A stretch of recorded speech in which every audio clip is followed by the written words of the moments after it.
What's going on, guys? Welcome to another episode of the Terminator Training Show. I'm Kevin Smith. Today's episode is being recorded from my hotel room in California. I'm on a little mini working vacation, and this is what has to be done. So we are going to record today. I am using my MacBook speakers, so you might notice that this is a little quieter than normal.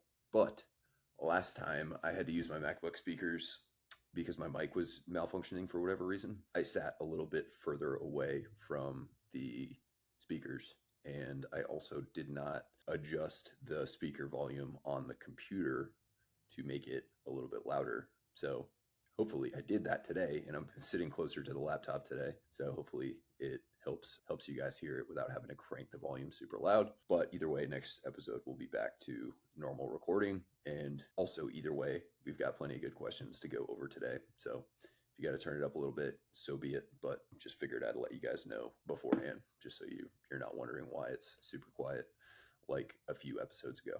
So without further ado, we've got lots of questions today. I'm going to get to some that I got to on Instagram, others that I didn't get to on Instagram, and I'll try and get to as many as I can, and I'll try and pick the most relevant ones, the most well-structured questions, and the most useful ones to go more in depth on. So let's start now. First question, dips don't agree with my shoulders. Best alternate exercise to work into JG, which is my program Gazelle. Yeah, so this is pretty common. Dips do have a tendency to bother people's shoulders. Most people, in my experience, either love dips or hate dips. I personally am a huge fan of dips, but they absolutely can be a little bit rough on people's shoulders. And usually, not always, but usually it's an execution thing. Definitely are exceptions to this, so I'll provide some substitutions later. But before we get into those, I'm going to discuss just proper dip execution. So what a lot of people do with dips, and the same can be said with push-ups and pull-ups, and actually a lot of different exercises, is that people will not really focus much on nice, slow, and controlled eccentric, and they kind of allow gravity to take care of most of the eccentric. For this eccentric, aka lowering portion, they kind of allow gravity to take care of that portion of the lift for them. And what happens is they are going pretty fast towards the bottom of the movement, where your shoulders are going to end up inherently being in their most vulnerable position. And also, to add to that, they tend to use some momentum to bounce out of the bottom, because when you do that, you're creating less tension on the muscles involved. So the triceps, the front delts, the pecs, etc., which is the main muscles that dips strengthen and grow. You're trading that off for the ability to either do more reps if you're doing like high rep body weight dips, or you're trading that off for being able to do weighted dips with more weight than you otherwise would. But that trade-off also tends to be less effective, because the eccentric portion of the lift is very important, as is the bottom portion of the lift, the stretch position. That is the most important part of the lift, not only for muscle growth, but also for keeping your elbows and your shoulders healthy. And therefore you can do more reps, or you can do dips with more weight, but you pay the price by not getting as much out of the dips muscle growth wise or strength wise. And also it tends to bother your shoulders. So really, really work on controlling that lowering portion of the lift and only going to your active range of motion that you can control. So that's another thing. A lot of people go super duper deep on dips, which is okay if you can control it. You have really good mobility for it, and you're doing what I just said with the control and the eccentric and really mastering that transition at the bottom. But if you're going deeper than what you can control, and you're kind of using your connective tissue and your joint structure at the bottom of the lift rather than keeping your muscles engaged, it's going to be very stressful on the shoulders. And that is usually what I see when I see people who tend to struggle with dips or claim that the dips bother their shoulders. So before you get into completely just throwing dips out and substituting them, I would suggest considering a way to make dips less bothersome on your shoulders. And that could be being more in control. It could be going a little bit less deep to your active range of motion. It could be lowering the load. It could be doing fewer reps and really being in control. It also could be just improving your shoulder mobility. That is another thing. If you don't have great shoulder mobility, internal rotation, etc., and you are going further than your active range of motion, then of course it's going to stress the shoulders. So I would address that first. If they still bother you, no big deal. For some people, they're just going to bother them no matter what. Oftentimes, if you have access to a machine dip, you can try that out. You can mess with the way that you sit. on the seat for the machine dip. You can mess with the range of motion. You can try a little bit of a few different settings on that machine to see if you can find a way to execute that movement that isn't so bothersome on your shoulders. If that still doesn't work, then some exercise substitutes. Probably the top one would be a deficit push-up, where you use some either bumper plates or some sort of platform a few inches off the ground, or you can use dumbbells. What these will do is increase the stretch at the bottom of the movement and allow you to go super deep. And usually, because it's not really a decline movement and your body position is more horizontal or parallel to the floor, it's usually a little bit less stressful on the shoulders. But again, all those things I talked about with dips, the control and the mastering the transition and really focusing on that stretch position, still applies to not just push-ups, not just upper body movements, but all movements. So you still want to be mindful of those. So you can do deficit push-ups. You can do ring push-ups. That'll challenge your stability a little bit more. It's not the best like hypertrophy movement, but it is a great movement for improving your ability to stabilize yourself, as well as you get some extra range of motion. And try going really, really fast and using momentum at the bottom of a ring push-up, and it's not going to go very well for you. So you have to be in control on ring push-ups. So it can be a good way to kind of teach yourself to slow down. You can also do any sort of flat or slight decline press with dumbbells. You can do it with barbells. You can do it with Swiss bar or something like that. I usually recommend doing it with dumbbells if you have shoulder issues.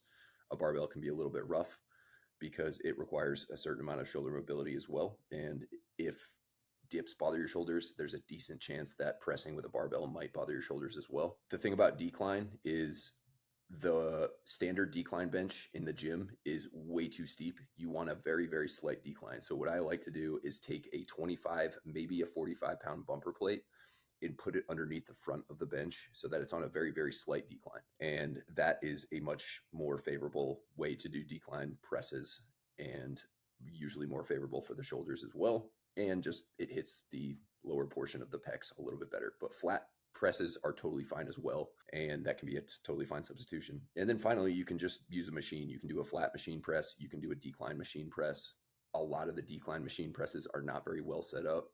The thing about lower pec work, you don't necessarily need to do decline stuff. You don't necessarily need to do dips. They're great, but you're going to get plenty of lower pec development from just doing flat presses and push-up variations and machine presses and things like that. So those are all options. You can kind of pick and choose from those. I would probably try and at least focus on getting to where you can do dips in the way that I described them, where they don't bother your shoulders. But while you're kind of learning that, you can kind of practice those on the side. You don't necessarily have to do that as part of your workout.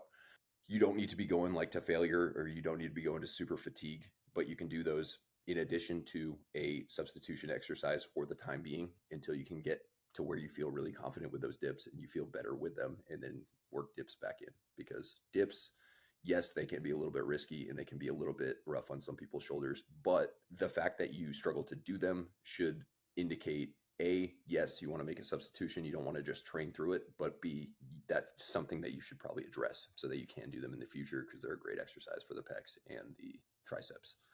Next question: does going to summer versus fall versus winter selection matter? My metrics are 14 minutes, 2 mile, 158, 8 mile. Okay, your metrics don't really matter in this context, but these different seasons, depending on which one you go, will make a difference in your potential selection success. There's really no way to, this is objective too. Like, the selection rates in these summer classes are lower than they are in the fall, and they're lower than they are in the winter.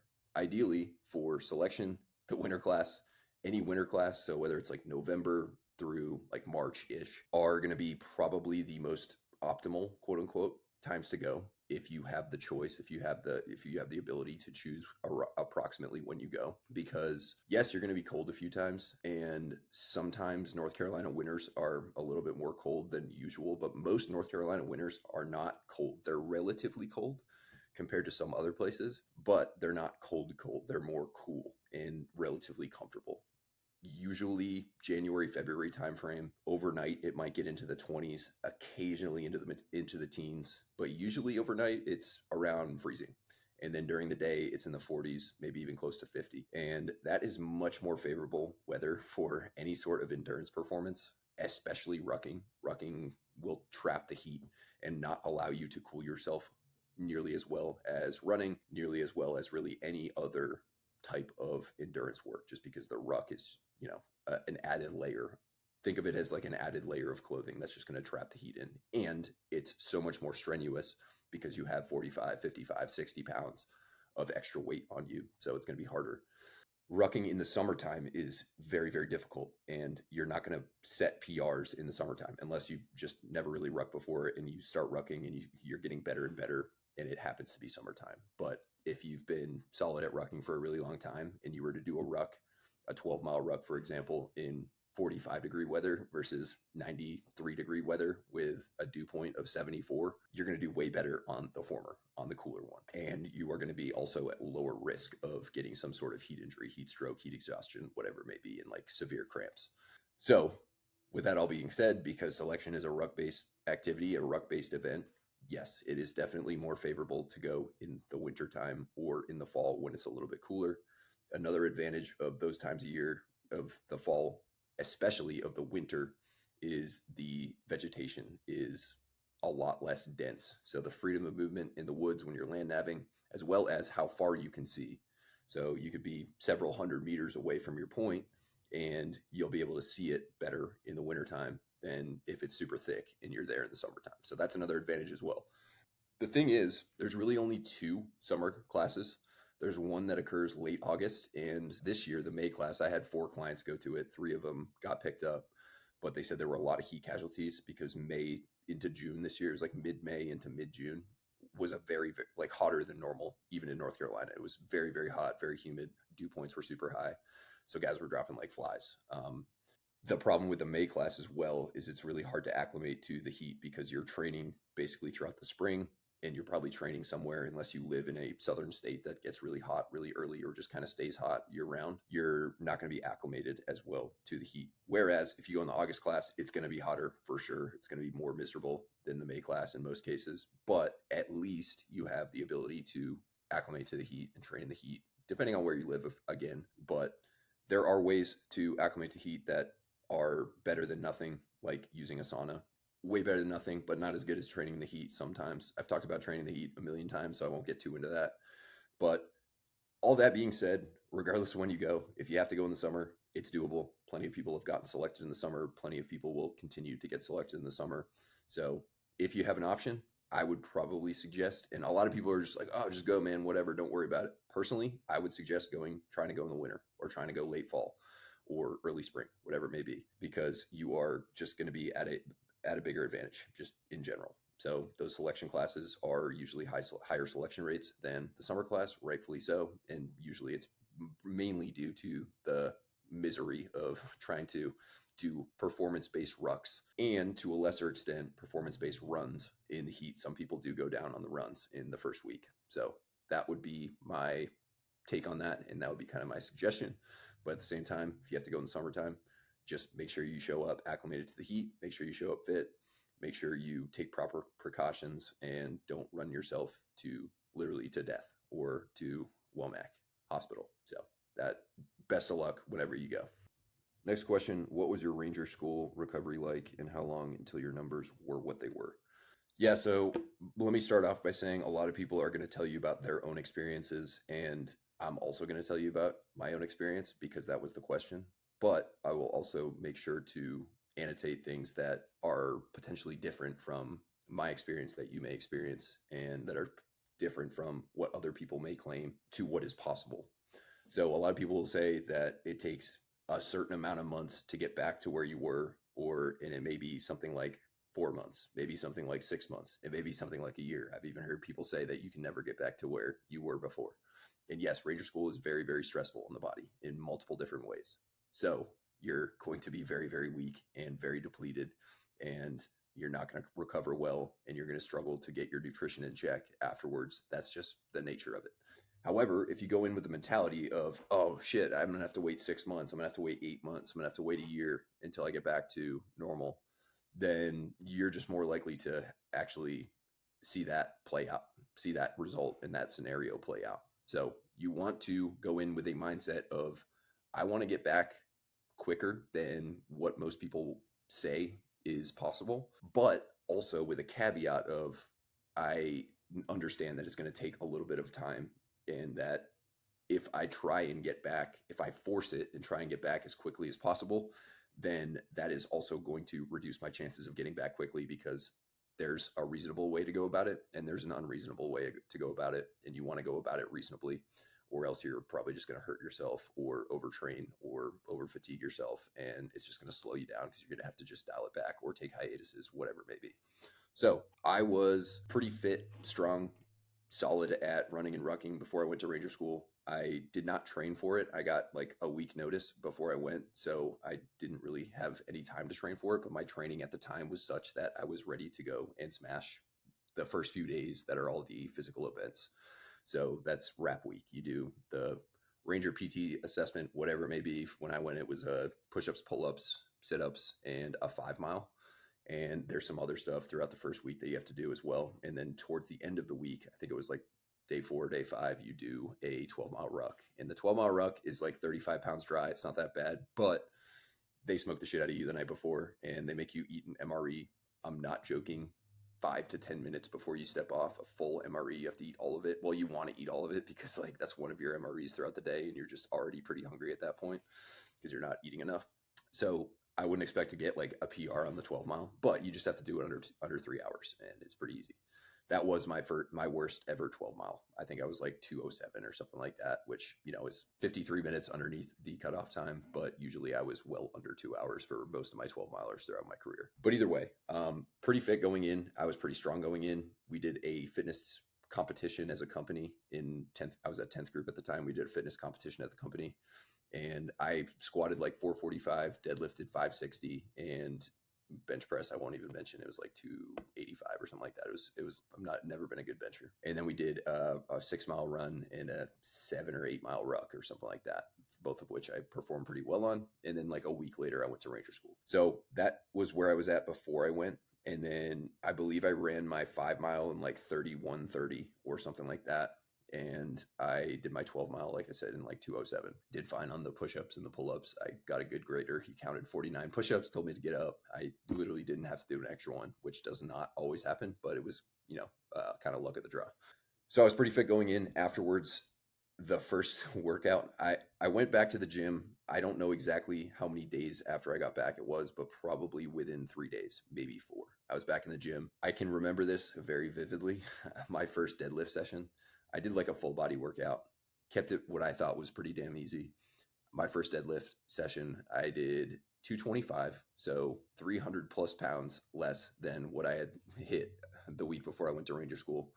And I did it for 3 sets of 5. And I was like, okay, that wasn't too bad. Like I pulled it pretty easily. Like I didn't feel super weak or anything like that, but I was sore and fucked up for like 6 or 7 days afterwards. So that is kind of an indication of like how depleted you are and how messed up you are and how just run down you are afterwards. The fact that I was sore for that long and just felt like I had gone through a spin cycle in the washing machine. After that deadlift session, I did some other stuff for upper body and stuff like that too, but I just remember being sore for about a week after. However, I continued to stick to it, and I continued to make reasonable jumps in weight, reasonable jumps in volume. Didn't really lose a ton of cardio. I definitely had some sore joints and wasn't running or rucking as well afterwards as I was beforehand, obviously. But you don't lose as much cardio as you do strength and muscle while you're at selection or while you're at Ranger School, just because you have a ruck on the entire time, you run everywhere. Yeah, you're very depleted, so you're going to be slower, but cardio should come back faster, so long as you don't just get right back into running and rucking and just smash your joints up.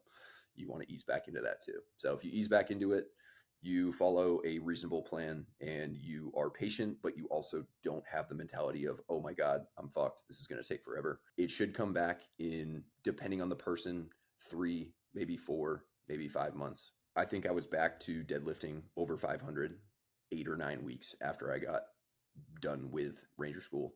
And because I had that strength prior to, because I wasn't just like getting up to a 500-pound deadlift for the first time. When you have that strength and you lose it, it comes back a lot faster. So instead of, 225 for 3 sets of 5, for example, for my first workout, normally you would probably do, 235 for 3 sets of 5 in your second workout, and then 245, and then so on and so forth.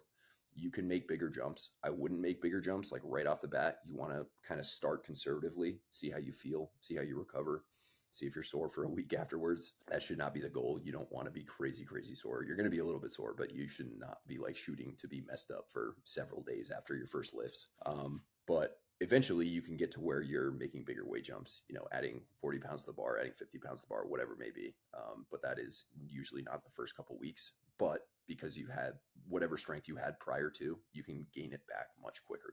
So definitely take it slow. Definitely listen to your body, but definitely don't listen to all the people who say you're completely fucked and it's going to take 6 months, 8 months, 9 months, 10 months, whatever it may be to get back. Because if you do it right, you don't have to. The other thing I want to mention is the nutrition aspect.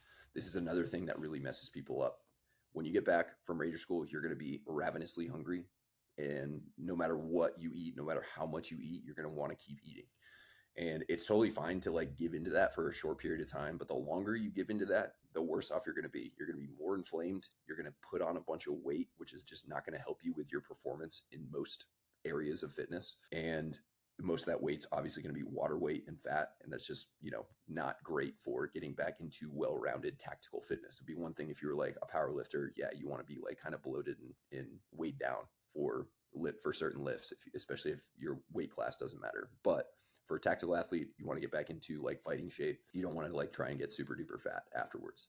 So give yourself like a hard cutoff time. Maybe it's a week after, maybe it's 10 days after, whatever it may be, where you start eating like an adult again and get back on track with eating nutritious foods and not just gorging yourself all the time. It's very difficult, but after a few days where you like really nail it down and you're disciplined and you get back on track, it's easier because you start feeling better. Your joints start feeling better. You start feeling less inflamed. You don't look as chunky, and you start getting back into like being identifying as like a fit person, not like a Ranger School recovery person. So that's my best advice for that. Next question: when on deployment, do you utilize a periodization plan or lift whenever you're available to? Yeah, so basically anytime you are following some sort of lifting plan or any sort of fitness plan, it's going to probably be periodized in some way, shape, or form. A lot of people think periodization is like this really rigid thing where you can either train periodized or you just don't. You just exercise, which is kind of true. If you just go and do random exercises, whatever you feel like that day, or if your goal is just to try and get as tired or as sweaty as possible, yeah, that's not really training. That's just exercising. And I am not a fan of that for the most part. Once in a while, going to do a workout like that, like a buddy workout, or, you drop into a gym or someone invites you to go do like Murph or something like that. Yeah, totally fine. But doing that all the time, that's usually if you think about the very popular group fitness classes and group fitness locations like F45, Orange Theory, things like that, that's usually what they do. And the people who go there, yes, some people absolutely do get results, but most of those results are you just lose some weight. And when you quit, you stop. You gain that weight back or you stop making progress, whatever. So that's not really training. That's just going and exercising, which is far better than nothing, but it's not going to bring you any closer to your goals, and it's not sustainable, and you're not making observable and objective progress, if that makes sense. So on deployment, it really just depends. If I had access to a gym and plenty of time to train, I always made plenty of time to train, but sometimes we didn't really have full gym access. Like I went to Moldova one time and we had to bring just some barbells, some kettlebells, some adjustable dumbbells, and just kind of make it work. But on weekends, we would go into the city, and the hotel we stayed at actually had a really nice gym. So we would get real gym workouts in there. For the most part, it was lifting to maintain on trips like that, J sets where you don't have like full gym access or you don't have a very predictable schedule to like go to the gym at a similar time, similar days of the week and stay consistent. But sometimes if it was an Afghanistan deployment, we had gym access, and other than, we'd go out on patrol, going out on missions, we would have plenty of access to the gym. And, obviously depending on where we were, I lucked out on my last trip to Camp Dalkey. We had a very nice gym that we had access to. From what I've been told, the nicest gym in the country at any outpost. So we had great equipment access. We had plenty of time to train. We got a lot of sleep. This was towards the end of the war, so things were dying down. It was not very, the op tempo was pretty low. And my goal there was just to get jacked. I just wanted to get strong. We had so much access to food, and I wanted to see how strong and jacked I could get. So I would just eat and lift, do enough cardio to not get too fat, and also just feel good. But I was probably pretty damn slow at that time. If I had to do a 2 mile or some sort of PT assessment, probably would have been I would have been fine, but it would have been, not my best outing. So it really just depends. If you have access to a gym, definitely follow a program, lift, whatever your goals may be. If you don't have access to a gym, make the most out of it.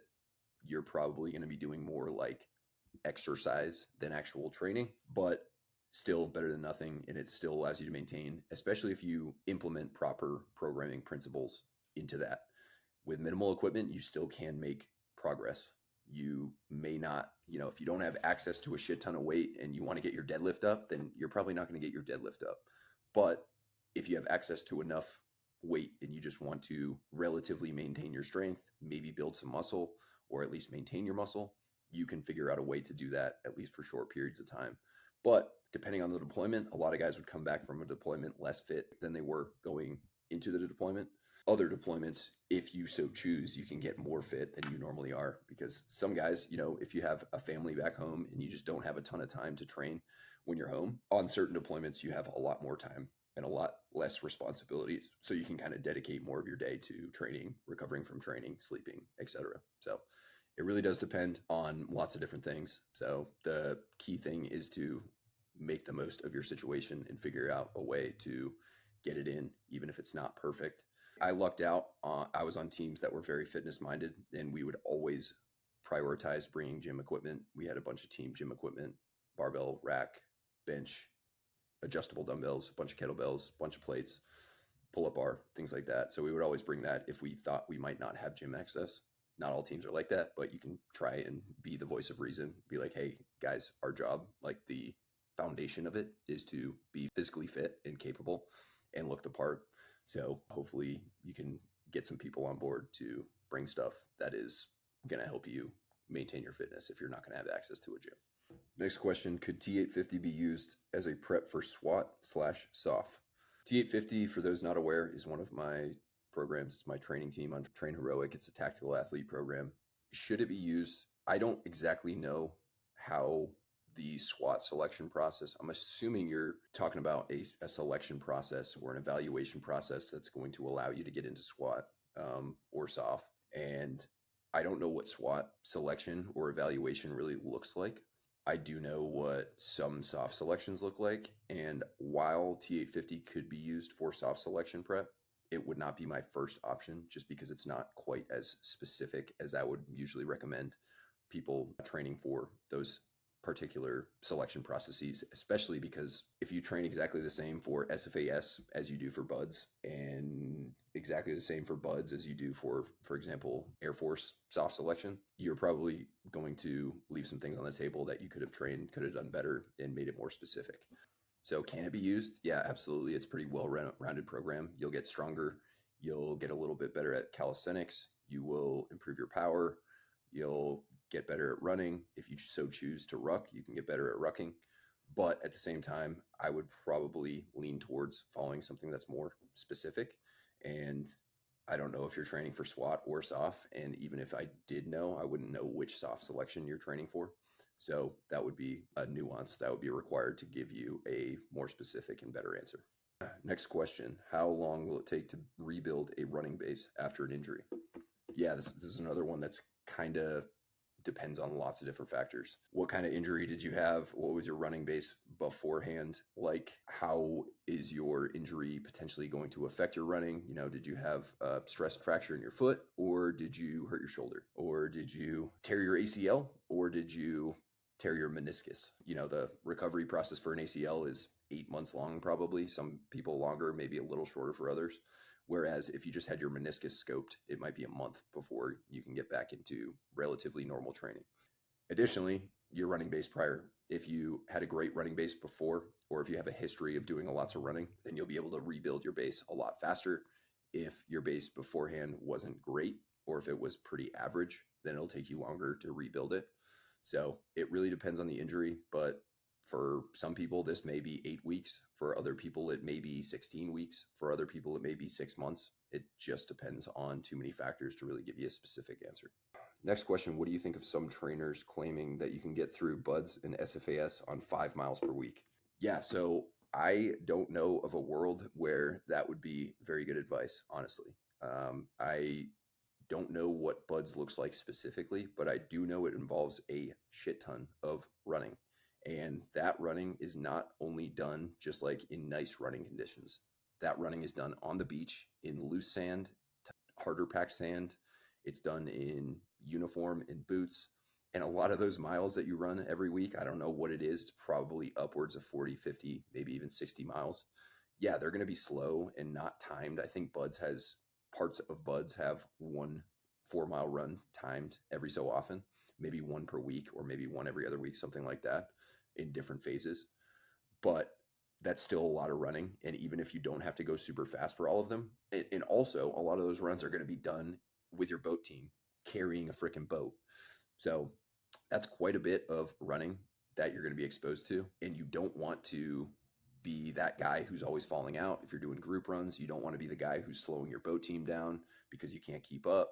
You don't want to be super banged up and injured and messed up because you ran 5 miles per week before you went. And all of a sudden you get launched into 50-mile week 1 and 2 and 3. And you're just not ready for that stress. You're not accustomed to that stress. Selection, SFAS, if you're running 5 miles per week, you're just not going to be able to, unless you're just an absolute running master and you are amazing at running and you decide for whatever reason, I'm going to run way less when I train for selection, and you just go. You might be able to do all right and get by on the timed runs, but you're also going to be rucking 200 plus miles while you're at selection. You're going to be running everywhere you go. Every time you move throughout the day, you have to run to whatever your destination is. Yeah, it's not timed, but it's still running. So that's just a lot of impact and a lot of miles that you're going to be racking up in either selection. And when you've only run 5 miles per week, or even 10 miles per week, or even 15 miles per week, run plus ruck combined, you are going to be launching yourself into a big stressor, and it's going to be very difficult for you to maintain your ability to continue and repeat high performances day after day after day without just completely destroying yourself or completely just not being able to keep up and perform. So this is one example of, I talk about this all the time and I emphasize it, be careful who you listen to. I'm not sure exactly who is stating this. I'm not exactly sure what their intent is behind it. I'm hoping that they have more of an in-depth explanation as to why. But in almost no cases would I ever recommend anywhere near 5 miles per week to train for either of these selections. It's just not going to be enough, and you're probably going to hurt yourself, and you're also not going to perform anywhere near as well as you otherwise could if you had run more when you show up to these highly running heavy endurance based selections. So I certainly would take, not that whoever's recommending this is going to be wrong about everything, but this is a good indicator if you do get advice from this individual or this coaching program or whatever it may be, to take most of it with a grain of salt, all of it with a grain of salt, and do your own research and try and find other points of view like mine, but also other people. I've never personally heard anyone recommend this low of running volume for these selections, but apparently they do exist, and I don't think that you're making this up. But just be careful who you listen to and take it with a grain of salt, and definitely think critically about what you're going to implement or not implement. Next question. If I've been chronically under TDEE calories for years, how can I rebuild my metabolism? All right, here we go. So TDEE, for those who are not aware, is total daily energy expenditure. That's how many calories on average you burn throughout the day from 4 different things. One is your basal metabolic rate, how many calories you burn just existing, not doing anything. If you were to lay in bed all day, how many calories you'd burn. Then you have your exercise activity thermogenesis, which is the calories you burn during exercise. It makes up for a pretty small percentage of your daily calorie expenditure unless you're doing a shit ton of exercise.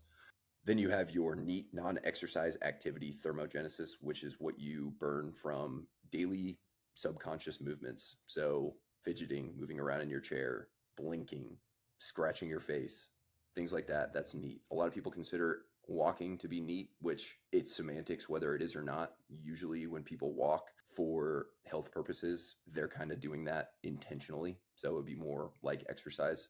But either way, it's kind of semantics whether one is the other. Just think for neat subconscious activity, but you can also throw walking in there if you want. Not a huge deal. And then you have the thermic effect of food. So when you eat food, there is a digestion process that occurs that basically requires some of the calories that you're eating to process the food. And protein has the highest thermic effect. It's about 20% of the protein. So if you're eating 100 calories worth of protein, you're going to burn 20 of those calories, approximately, give or take, when you process that food, when you digest that food. Fat is like very minimal. It might be less than a couple percent. And then carbs is like 5 to 8% or something like that. I could be wrong on those numbers, but that's like the last time I checked. Either way, it doesn't really matter all that much. But you do burn a little bit of calories from the digestion process. So those all make up your TDEE, how many calories you burn throughout the day. When you chronically undereat, if you've been trying to lose weight for a really long time, or if you are most of the time eating way, way, way under what you think you should be your maintenance, you're going to over time reduce your total daily energy expenditure because your body is kind of in this like survival mode. Basically, your body's going to prioritize survival over thriving. So if you're not feeding it enough for long periods of time, it's going to downregulate a bunch of the things I just talked about. It's going to subconsciously make you do less NEAT. You're not going to move around as much without even thinking about it. Your exercise, you're not going to have as much energy to exercise. So your workouts aren't going to burn as many calories, especially with cardio. As you continue to do cardio, a lot of people pair this low calorie intake with a lot of cardio because it's the only thing that really helps them not gain weight. When you do this for really long periods of time, you become more efficient at that cardio, and therefore the cardio burns fewer calories, which is why doing lots of cardio is not a great sustainable way to get lean or stay lean. So there's a thing called metabolic adaptation, and your energy expenditure throughout the day will naturally adapt to what you're giving it, and then therefore it'll also adapt to not making you move as much throughout the day. Your basal metabolic rate will also lower, and it's just not a good situation to be in. It can also have detrimental effects on your hormones, most notably in this case, your thyroid. So people like this are typically not the weight they want to be. They're not the body composition they want to be. You might be a little bit smaller, like you might lose weight when you attack it like this, but you're going to be losing plenty of muscle along the way too. And that's going to slow your metabolism down as well, because the less lean muscle you have, the lower your basal metabolic rate is, as well as you don't burn as many calories doing other things like running, lifting. If you're 220 pounds and you go for a run, you're going to burn way more calories than someone who's 130 pounds who goes for a run. That's just how it is. So if you do this for a really long time, it can result in metabolic adaptation, or you just burn way fewer calories than someone your size should. And it's very, very difficult. You have to eat very, very little food in order to not gain weight. Unfortunately, a lot of people will tell you it's just calories in, calories out. Eat less to lose weight, eat more to gain weight. You're not going to really affect your metabolism all that much. This makes sense on paper. This makes sense based on most science and most studies, but most studies on this are very short-term studies. They're not long-term studies. And most of the people who say it's not really a thing, that you can't really shift your metabolism up and shift it lower, haven't actually experienced working with people where they see it firsthand in person. For example, I've had a client who was 260 pounds when we first started working together, and he was eating less than 2,000 calories per day. That may sound like a crazy thing to a lot of you because it's not the way it's supposed to be. If you're 260 pounds and you're basically maintaining your weight on 1,900 calories, it's because your metabolism has significantly adjusted down for a long period of time because you've underfed yourself. So this is like an evolutionary thing. Back when food wasn't abundantly available for us, it was a good thing that our metabolism would adapt and slow down, because otherwise we would just die. If you need 4,500 calories a day to survive and you run into a famine and you can only eat 1,000 calories, if your metabolism didn't adapt, you would die. Eventually, you would literally stop thriving and die. So this is a evolutionary adaptation, but at the same time, now, because food is so abundantly available and most of it is not good for us, and we're always getting advertised, eat this, eat that. Almost every social occasion involves food. It's very, very beneficial to have a faster metabolism, burn more calories throughout the day, not from training, but just in general. using training to burn calories is a short-term thing. It's not going to last long-term. Training is still very, very good for lots of different reasons, lifting, cardio, etc. But using it as your primary means of creating a calorie deficit is not necessarily a good idea. So what you basically need to do is the opposite of what you've been doing. You're going to have to start eating more. This is going to be a long and frustrating and mentally challenging process because it's going against what you've been doing for a very, very long time. And you're going to gain weight, you're going to gain fat, you're going to gain water weight, and it's going to take a while before you can get to where you're eating a lot of calories without gaining any more weight, and therefore you can more reasonably lose weight in the future. So pretty much what this person needs to do is what's called reverse dieting, and combine that with a few different things outside of nutrition in order to get their body to where they're starting to rev their metabolism back up. So reverse dieting pretty much just means you are slowly adding calories to where you're at right now in a very methodical and very periodic manner, combining that with great sleep, lots of stress management, minimal cardio. This is one very rare, unique case where I would recommend very minimal cardio. Walking is great. I would recommend cutting any other form of cardio, at least for a little while, even though cardio is healthy. The way you've been approaching things is way less healthy than not doing cardio for a period of time. And it may be a couple months, it may be a little longer, always different, really just depends on where you're at. But increasing calories, approximately 200, maybe 300 to start out. And then after that, you basically are going to gain some weight. That weight's going to kind of level out. It's mostly going to be water weight. And you're going to be able to see that level out for a little while. Then you're going to add a couple more 100 calories, maybe 100, 150, 200 calories at a time. And you're going to continue to incrementally bump those up until you're eating what a more reasonable calorie intake may be, until you're feeling better, until you're performing better, until you are, satiated throughout the day and you're not starving all the time. So for example, if you're eating 1700 calories and you're, a fully grown man, and you want to do this, maybe this is just an example, but maybe you'll start with 1900 calories and you'll stick there for a little while. Continue to strength train. What you want to do is reduce your strength training volume and really focus on recovery, because when you eat like this for a really long time and your energy expenditure is super low and your metabolism is really in the gutter, you also are just very stressed out. You have high levels of stress hormones, cortisol. So doing too much training is the opposite of what you want to do. You don't want to do a ton of training, but you want to do enough to where you actually give your body a signal to build muscle. And so you're going to slowly do this over time. Once you get to 1900 calories, you kind of even out there, stop gaining any more weight. Then you're going to bump it up to 2000, 2100, and so on and so forth until you get up to, everyone's a little bit different on where they'll get up to. But for a male that is 200-ish pounds, you should be easily eating to maintain at 3000, 3200 calories, something along those lines. So that's going to be quite a process, a long process, but at the same time, it's a necessary process. There's no real other way to do it, unfortunately. And you're just going to have to really trust the process. And then once you get there, the big mistake a lot of people make is they'll do this reverse diet, they'll get there and they'll be like, okay, now I'm going to cut immediately. Do not do that. The way I recommend identifying when you've gotten high enough in calories is when you're not gaining weight, maybe a little bit of weight, but really not all that much. Your weight kind of evens out at a certain calorie intake, and you are struggling to eat enough food. Like you're like, okay, I'm full. I wouldn't want to increase calories again by 200 or 300. So you get there and you want to stay there for a while and maintain it. All right, guys, I'm back. It is the next day. If you couldn't tell, I tried to mimic the same surroundings and sort of the same outfit, but had to stop it yesterday early because the housekeepers in the hall were yelling and screaming, and I could hear a bunch of walkie-talkies, microphones, making a bunch of noise, and the walls are thin here. So I, instead of just like waiting it out, I actually had some things to do and I had to go do them. So I'm back the next day here to finish the metabolic adaptation question, the reverse dieting question, as well as get into a few more questions and finish out the episode. So to continue with the metabolic adaptation question, just to wrap it up, and the reverse dieting guidance, I stopped talking right when I said to, once you hit that higher calorie intake that you're struggling to eat more food, you want to hang out there for a little while.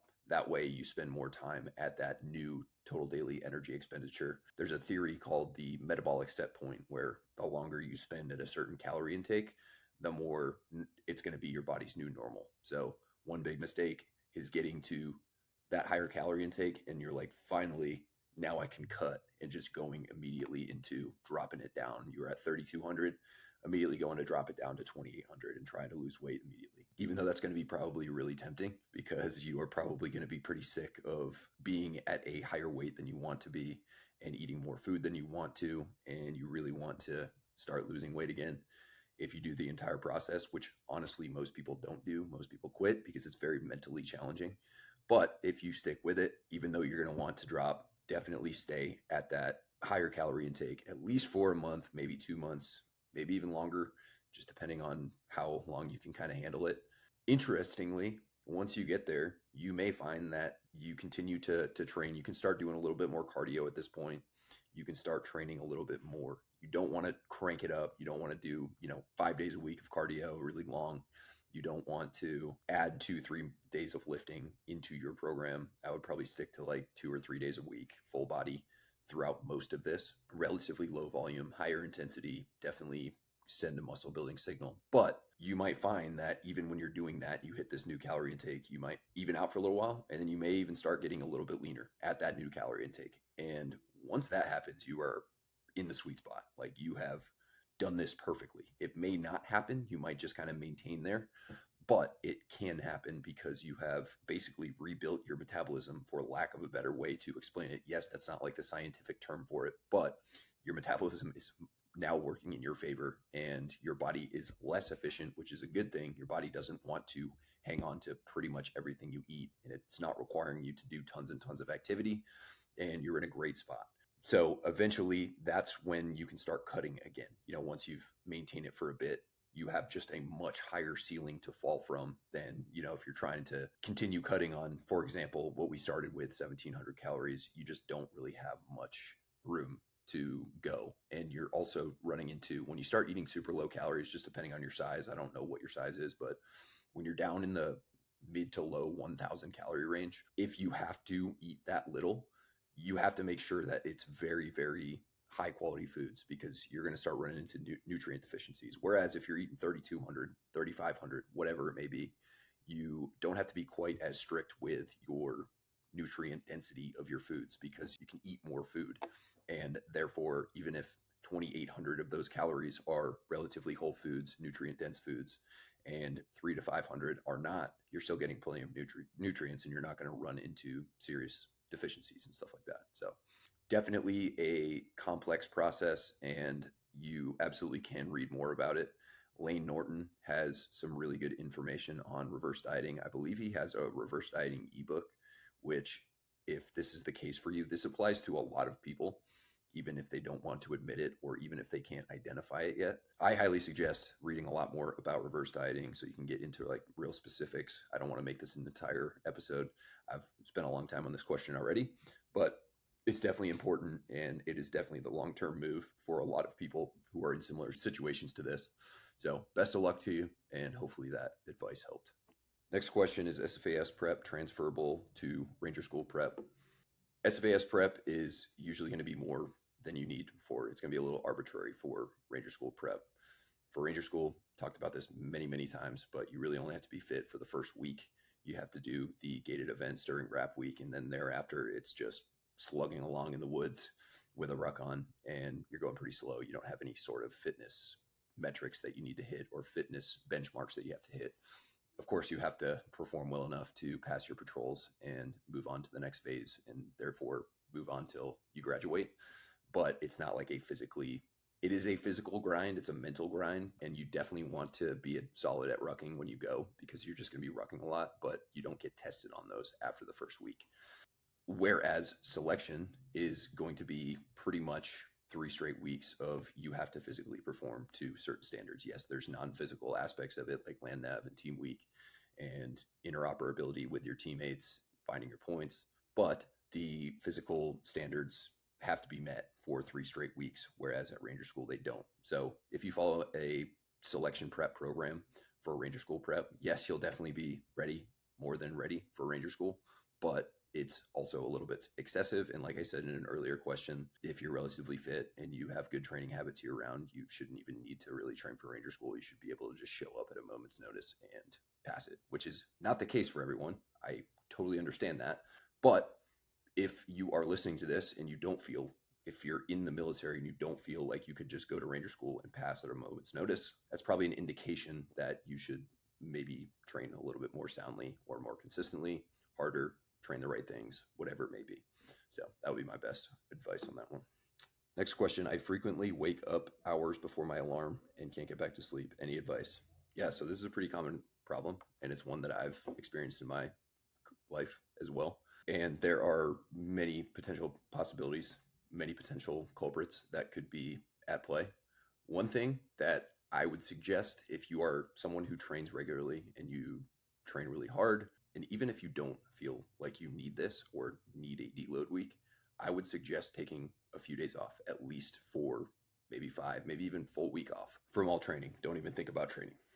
In many cases, and this has been the case for me before as well, you don't really realize that you're overdoing it, but your body kind of does. And because of this, you're just in a constantly stressed out state. So the main reason that you're waking up and staying awake is because your body is stressed out and your cortisol levels are shooting up high before they're supposed to. Your cortisol is supposed to be highest when you first wake up, but if that first wake up is 1 a.m., 2 a.m., whatever it may be, instead of when you actually want to wake up, then obviously that's problematic. And it could be just because you are overstressed. And the lowest hanging fruit is to dial back your training. And in this case, I would just recommend taking a few days off and seeing if that resolves it. Might not happen night 1, night 2, but if you take 5 days off, maybe night 3, night 4, you start sleeping through the night. And that's a perfect indication that you were just overdoing it. And you can get back into training, of course, but you just want to be mindful of if it does start creeping in the future, that may be why you might just be overdoing it, under recovering, and therefore just too stressed out. Along the lines of stress, training is not the only stress that occurs in our lives. Obviously, we have jobs, we have life obligations. Some of us have families, kids. A lot of people have a lot on their plate. And so your body can only handle so much stress and adapt to so much stress. And when you kind of fill your stress bucket, if you think of it as a bucket, training stress goes in it, life stress goes in it, work stress goes in it, family stress, relationship stress, all fills that bucket. And when that bucket's full, there's really nowhere for the stress to go, and it starts overflowing when you continue to add more stressors to it, or when you continue to be stressed but not manage that stress. So some sort of stress management technique, whatever it may be, I would practice that daily. Even if you don't feel crazy, crazy stressed all the time, everyone has kind of a different reaction to excessive stress. And for some people, it's more subtle. For some people, it's more obvious. But this could be an indication that you're just excessively stressed, and the times of day that you release certain hormones is just a little bit thrown off. And in this case, it would be high cortisol early in the morning, that your brain's probably running about a bunch of completely pointless things. If it's anything like me, when this occasionally happens to me, I start thinking about all these things that do not need to be thought about at 2 o'clock in the morning. So whether you choose to go on some nice walks in nature without your phone, whether you choose to do breath work, meditation, journaling, or any sort of non-training stress management technique, that's a huge thing. Is a lot of people just use training as their therapy and they're not their stress management technique, which is fine, but it should not be the only one, because training is an additional stressor. And when your training is excessive and you can't recover from it, that additional stressor is not beneficial to you. The benefit of giving yourself training stress is that you can recover and then adapt from that stress. But when you have too much stress filling up your stress bucket, you don't adapt and you start running into issues, and this could be one of them. Additionally, you want to practice your stress management technique daily, even if you don't feel stressed. The more you practice something, the more you do something repetitively, anything in life, the better you're going to get at it. So if you only use your stress management technique of choice when you're crazy stressed, it's not going to be as effective, and you're not going to get as many benefits from it. So practice it daily. Choose one, maybe try a couple, and continue to practice it every single day. That way, when you are stressed, you really need it, it works a lot better. Those are probably the two biggest culprits, but you can also try the following. And you should do this next one, regardless of whether you're having this issue or not, because it's going to improve your sleep quality.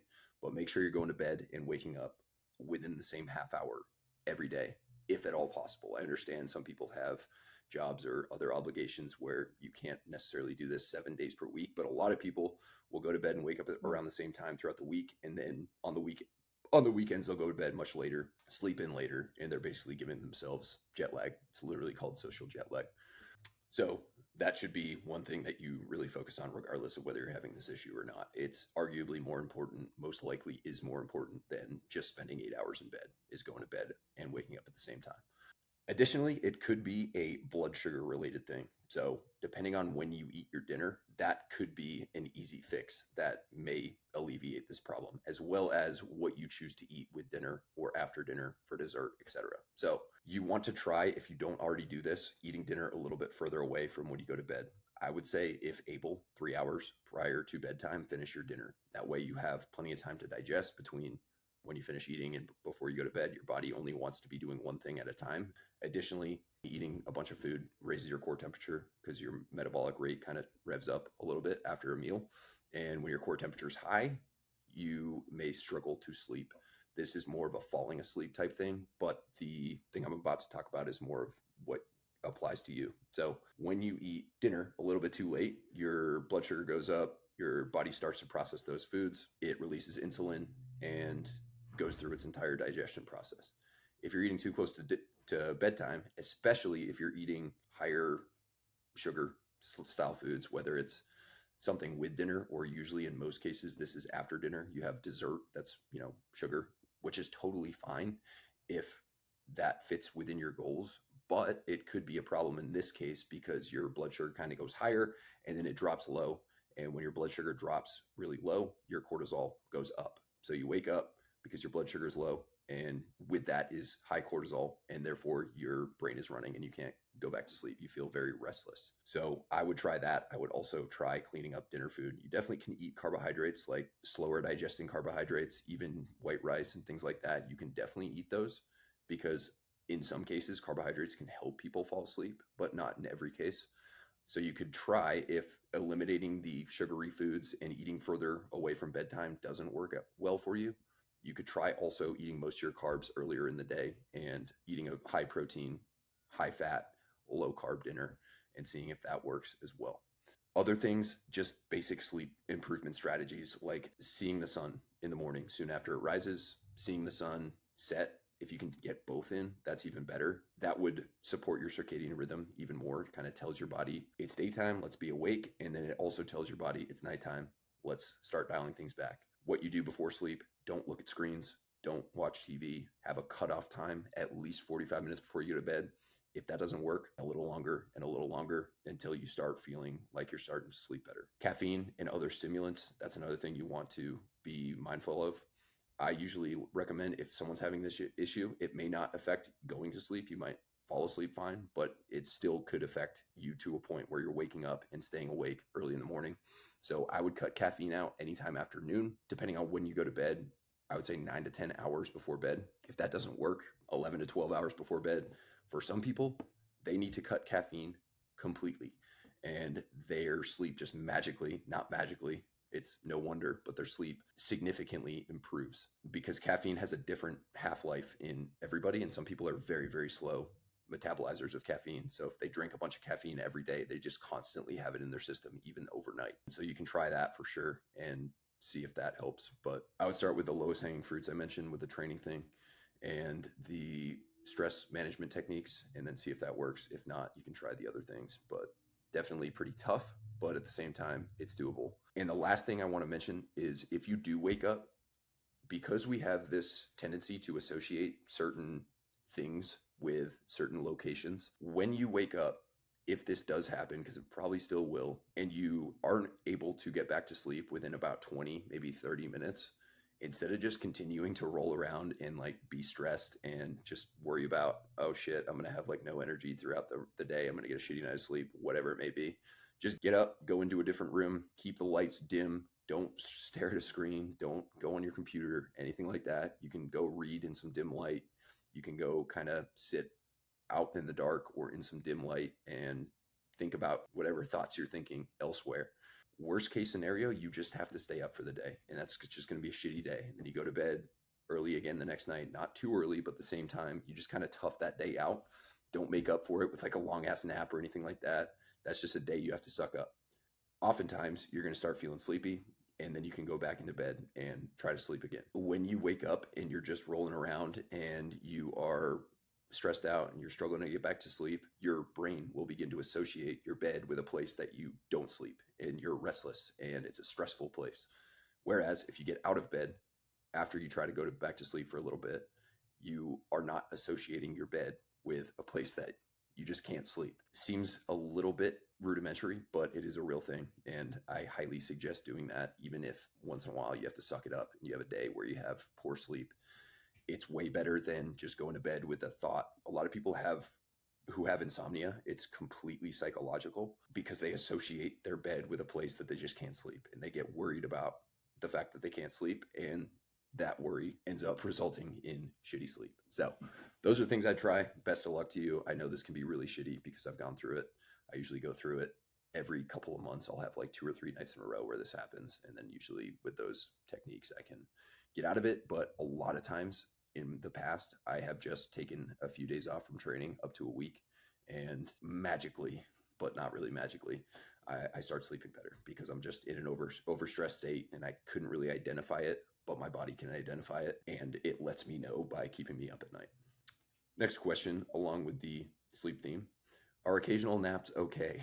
Yeah, naps are totally fine. However, you should not be using naps to make up for bad sleep. You should be using naps to supplement for bad sleep. Think of this as any sort of supplement. You're not getting all of your health benefits from the supplements you take. You're getting most of your health benefits from the foods that you eat, and the icing on the cake is whatever supplements you take. Very, very minimal. It's not a replacement, it's a supplement. So using naps because you decide that you don't want to sleep enough, that's not a good idea. Using naps in addition to a good night of sleep, that is totally fine.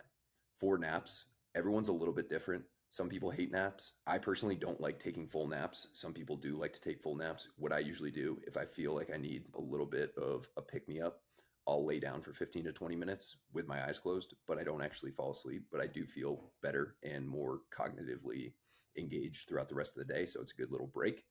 Some people can lay down for 20 minutes and actually sleep very briefly, which is totally fine. Once you hit that 20, maybe 30-minute mark, if you're waking up from your nap anywhere between there and about 90 minutes, which is a full sleep cycle, you're probably going to feel worse after your nap. So you want to either go really short or at least or around 90 minutes. And you'll kind of want to just be mindful of, the way it affects you, how you feel afterwards, whether it's worth it or not.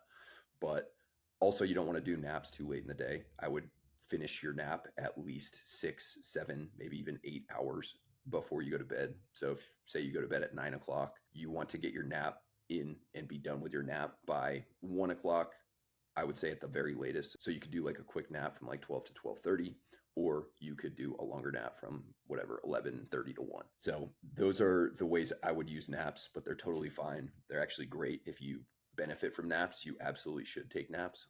One thing that a lot of people do that I wouldn't recommend doing is, if you get a really bad night of sleep, to take a nap the following day to try and make up for it. This will potentially make you feel better that day, but it'll also affect your sleep the following night and the following night and the following night, etc. So usually when you have a bad night of sleep for whatever reason, just wake up at the same time you normally do, even if you went to bed super late, and tough it out through that day. Don't live off caffeine. Don't take a long nap. Just tough it out and go to bed maybe 30 minutes earlier than you usually do.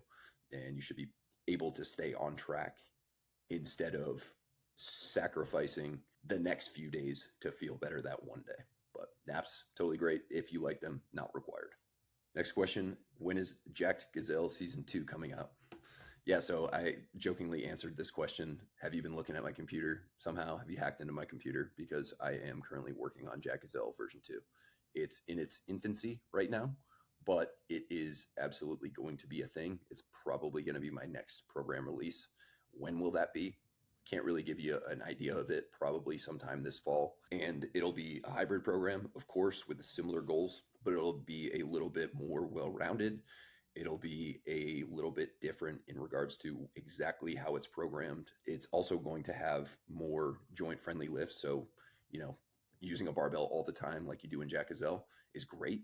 You build a lot of strength that way, but you need a break from it. And going from Jack Gazelle to Jack Gazelle to Jack Gazelle and continuing to do it is probably fine to do it twice, but you'll definitely want to switch out and go away from that program periodically. And that's kind of the intention with this program, is to give guys a alternate way to continue to build strength, but with different exercise selection, a little bit of a different structure and different programming. So stay tuned, and glad you asked. I will definitely update with more specifics as I go along. Next question. I can consistently run a 35-minute 5-miler, but I crap the bed. No one likes crap in the bed. On a 238 12-mile ruck. Should I lift more?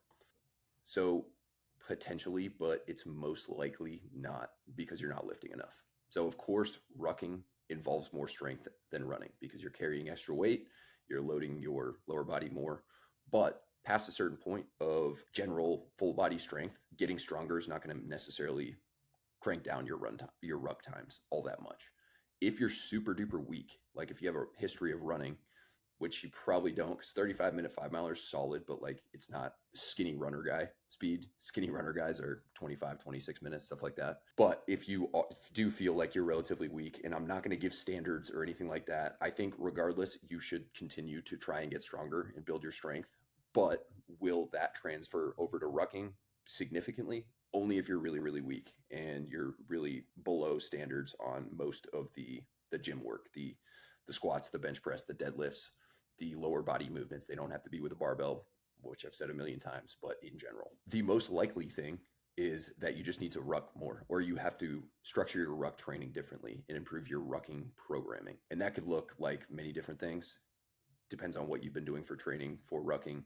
It depends on what your other training looks like. It depends on what your outside the gym habits are. But usually if you struggle with rucking, and by the way, 238 12-miler is not that bad. A lot of people would love to have that time. So of course you could get much faster, but it's well under the standard. And if you continue ruck training and you continue to build strength in a reasonable manner, and you continue with your running performance and all that, you should absolutely be able to take some time off that 12-miler.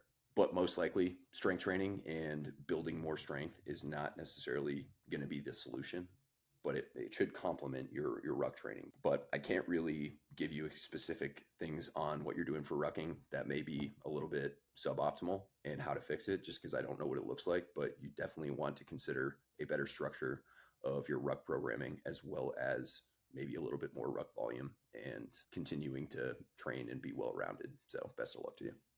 Next question. How do you know when it is smart to train through an injury and when to stop and let it heal? So it is almost never smart to train through an injury, but it's almost always smart to train around your injury. I have heard some of the most ridiculous excuses about why someone stopped training. Like, I broke my finger, so I can't train for a little while. If you can't think outside the box enough to train with a broken finger, I don't know. I really can't help you. A lot of times people will use injuries that could easily be trained around as cop-outs to not train. They oftentimes get a little bit upset. They're mentally down in the dumps, and therefore they're like, oh, I hurt myself, so I'm just not going to train until I'm completely healed. That is a terrible idea. You absolutely can train around injuries. You can change your exercise selection. You can change the way you execute exercises. If you have an injury to one side, you should train the other side. If you have an upper body injury, you should train your lower body. Very, very, in my opinion, common sense stuff.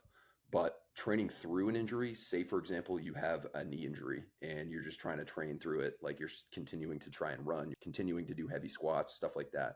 That's not very smart. But say you have a knee injury and running hurts, running bothers it, running exacerbates it, you could do a ski erg, you could swim, you could maybe do a bike, just depending on what type of injury it is. You absolutely can train around it, and you can continue to maintain even if you're not doing exactly what you were doing before. Say you have a shoulder injury. Say you just got shoulder surgery or something like that. You can train your lower body. You can use a bunch of I would use machines mostly for this. You can train the other side. They've actually done studies on this where they'll put someone in a cast for however long, and they'll have them train the rest of their body around it. And they'll also have a group of people that don't train at all. And the people who train around it, even if they're not training that limb, get better gains. Not only, of course, they're going to get better gains on what they do train, but they also they have less atrophy in the limb that is immobilized and in a cast.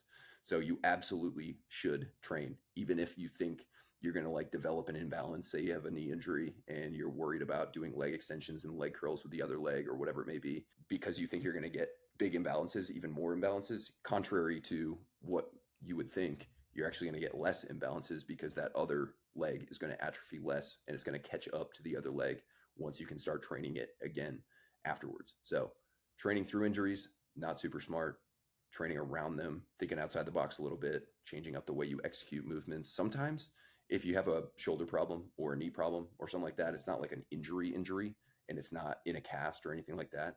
Sometimes just changing the exercise you choose can make all the difference. Sometimes just changing the way you execute movements can make a huge difference and you can navigate around it slightly. So for example, if bench press bothers your shoulder, oftentimes moving to a machine or moving to dumbbells where you can be in more of a neutral grip position and you can potentially tuck your elbows a little bit more, you might be able to do presses without any shoulder issues and continue to train even though you can't do certain exercises. So it takes a little bit of creativity, takes a little bit of outside the box thinking, really depends on what your injury is. Obviously, if you have some sort of spinal injury or if you just got surgery 3 days ago and your doc says don't train, then don't train. But if it's any sort of minor injury, bump, bruise, or even if you have one of your legs or arms immobilized in a cast, whatever it may be, I promise you can train around it and you will be much, much better off, not only during it, because it's going to help your mental health, it's going to help you maintain your fitness, but also it's going to get you back faster afterwards. You're going to lose less strength, less muscle in the immobilized limb. So definitely train around it. Don't train through it. Next question, doing JG, Jack Gazelle, is biking to and from the gym 14 total miles, mostly in zone 2, going to impede recovery/progress? Maybe, maybe not. Depends on a few things. So the biggest thing is how long have you been biking to and from the gym? If you've been doing this for a really long time, your body has adapted to it and it probably won't make much of a difference. It's kind of like your normal. This would be, since you're lifting 5 days a week, assuming you're just going to the gym on the lifting days, 4 days a week, that would be 56 miles total of biking, which on a bike is not too bad, especially when it's split into multiple days. If that was running, I absolutely would not recommend doing that, but biking's low impact, it's lower stress than running. You can do a lot more volume of biking than running and get by with it. So if you find that you're struggling to recover, or if maybe you've been doing Jack Gazelle for a while, but you're maybe hitting a plateau or whatever it may be, then maybe try cutting that in half and only doing it 2 days per week and driving on the other 2 days. Or if that doesn't work, maybe try cutting it out, see if that helps. So it may be interfering with recovery a tiny bit, but as long as you're making progress, you can still do it. Like, not a huge deal. If you're not making progress, I would consider cutting it out, or maybe making some sort of adjustment to the program, reducing the volume a little bit and seeing if that helps. Really, as with anything, just doing some experimentation is the best way to determine whether it's okay for you or not, because it just depends on lots of different factors: your recovery outside the gym, whether you're making progress or not, how you're recovering, getting stronger, improving your endurance, how you're sleeping, stress management, all that kind of stuff. So I would experiment. If it's working for you, keep doing it. If it's not, cut it down and kind of go from there. Next question. I dislike rest days. Would it be okay to spread weekly volume across 7 days instead of 5? Okay, so let's talk about rest days and doing things we don't like. If I only did things I like and I never did anything I disliked, I would probably not be here right now. I would probably be addicted to drugs. I'd probably be on the street. I'd probably be homeless. And I would not be recording this podcast and giving you guys answers to these questions, because sometimes we have to just do things we don't like, whether it's taking a rest day, whether it's sitting down and writing something, whether it's studying, whether it's going to bed at a right time, whether it's training when we don't feel like training, or for you, whether it's not training when we're not supposed to train. So definitely remember that you don't always have to do things you like, and it's okay to do things you dislike sometimes. In this case, it kind of does depend.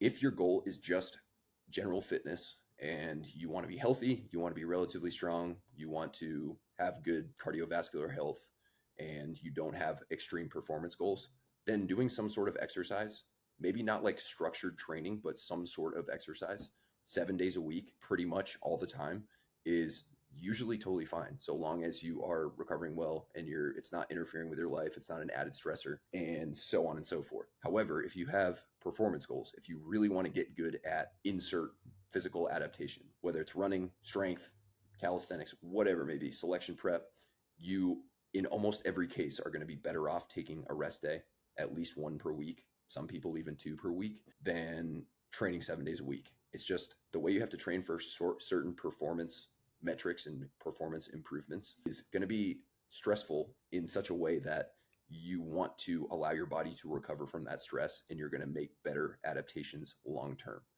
So that would be the litmus test on whether you should take rest days or train 7 days per week. To be clear, if your goal is just general health and the things I talked about at the beginning of the question, you don't have to train 7 days a week. It's totally fine too. It's not required. I was just using that as an example. You can definitely get great results with 3 days of lifting and a couple of days of cardio every single week, and you're going to get great results. But you could opt to spread that out over 7 days. So I would use that information to determine whether this is a good idea or not for you, and kind of go from there. And just remember that it's okay sometimes to do things that you dislike. That's what anyone who ever goes anywhere in life knows, that sometimes you have to do things you dislike because it's for the better. So hopefully that helps. Is it okay to follow Jack Gazelle's lifting program with TTM 2 and 5 mile base building template? Really good question. So if this question was, could I follow Jack Gazelle's lifting with the 2 and 5 mile actual structured running program, not the base program, I would say no. That would probably be excessive. However, if you are doing it with the base part of the program that you start before you start doing the actual speed template, the 2 and 5 mile improvement program, then you absolutely can do this. Because the base work is all easy running, maybe with a little bit of touching on speed towards the end before you get into the actual running program, it's going to be really low stress. So this is absolutely fine. You definitely can do it this way. But again, don't do it the other way that I mentioned, the lifting from the Jack Gazelle plus the actual training from the heart of the 2 and 5 mile program. That would probably just be too much for most people. Next question. Would power and fast twitch be something to incorporate into training if preparing for a triathlon? Cool question. So power is most likely, of all the fitness adaptations for endurance work, which obviously is a triathlon, is probably the least important adaptation, but that does not mean you shouldn't do it. I certainly would recommend, basically regardless of what your goal may be, to do a little bit of power work. And power work, a lot of people think it should be Olympic lifts like power cleans and clean and jerks and snatches. It does not have to be that. It can be very low fatigue, low skill movements like jumps, throws, swings, and maybe some short sprints. So I personally would recommend to do maybe a few days per week at the beginning of a lifting session, or maybe even before you go out for one of your endurance sessions, to do a few sets of a few reps of a few power movements. I want you to remember the 3 to 5 rule. Power training should be low fatigue. You should not be out of breath, and therefore the rest periods should be very long. The reps should be very low, but the effort should be really high. So for example, maybe you do 3 to 5 sets of 3 to 5 reps of a box jump with 3 to 5 minutes of rest in between. That is like a perfect example of how a power session should look. It does not necessarily have to be 3 to 5 minutes of rest. It could be a little bit lower. That would be optimal. But a lot of people, the way they do power training is they'll do 3 to 5 sets of 25 reps of a box jump where they jump back down off the box and they're super out of breath at the end and they rest for 30 seconds and they go into their next one. That's not power training. That's endurance training. And one of the worst ways to train endurance is to do it on box jumps, just for many, many reasons I've talked about in the past. Exceptions for the rep range would be pogo hops or other skips that would also be very, very beneficial to improving your ability to tolerate impact. So I have almost all my clients do multiple different skips and pogo hops and things like that, even though their main goals are, endurance and selection prep, because it gets your body used to the impact of running, but it's in a much less stressful way. And those type of things, you can do sets of 10 to 20 reps and be totally fine. So here would be like an example week. Monday, maybe before you do, say you have repeats that day, running repeats. Before you do that session, maybe you would do 3 sets of 15 pogo hops. And then maybe you would do 3 to 4 sets of 3 broad jumps as far as you can. And plenty of rest in between each of those. This should take a decent amount of time. You want to do it after a warm up, but you also want to do it before too much fatigue sets in most cases, because power work is best trained when fresh. There are cases where you can do power work later in a session. If you're an athlete that needs to be powerful throughout the entire game, sometimes doing power work after you've done other exercises and you've developed some fatigue is totally fine. But for you, triathlon training, don't do your run or your repeats or your bike, whatever it may be, then power. I would do it before, after a warm up. So that's how I would implement it. And then maybe Friday, say you have a gym workout, you could do 3 sets of 4 reps of a box jump with long rest periods in between, and then maybe some more pogo hops. You can get up to where you're doing pogo hops and other running, skipping drills every day, almost every day to every day. Don't start there. You want to work up to it. Those aren't necessarily power training by definition, but they're absolutely jumps and they can definitely work. You also don't have to jump. You can do throws. You can do medicine ball throws. You can do a squat toss where you just have the medicine ball in front of you. You squat down deep and then you explode up and throw the medicine ball as high as you can. You can do upper body plyometrics. You should do upper body plyometrics. You should do jumping push-ups. You can use a box or a bench to kind of decrease the angle and make them easier.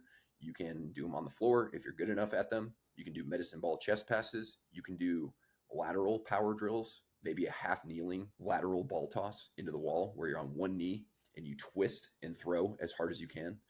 So power training should be like max effort. You want to be jumping or moving as quickly as possible, but not fatiguing and not too much volume, very low, especially in the context of triathlon training.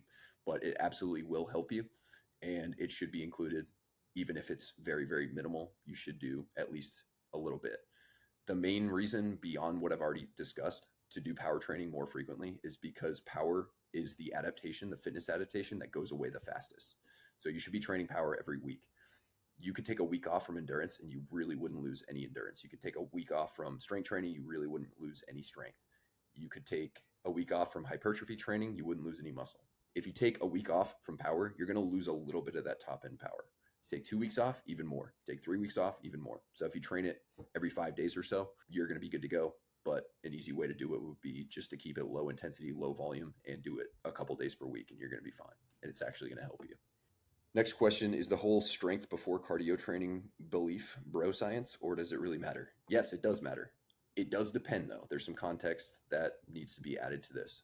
If your main goal is to improve your running and you really are just using your strength work to support your running, then that would be one case where I would be totally fine with doing your run and then going and doing your strength work.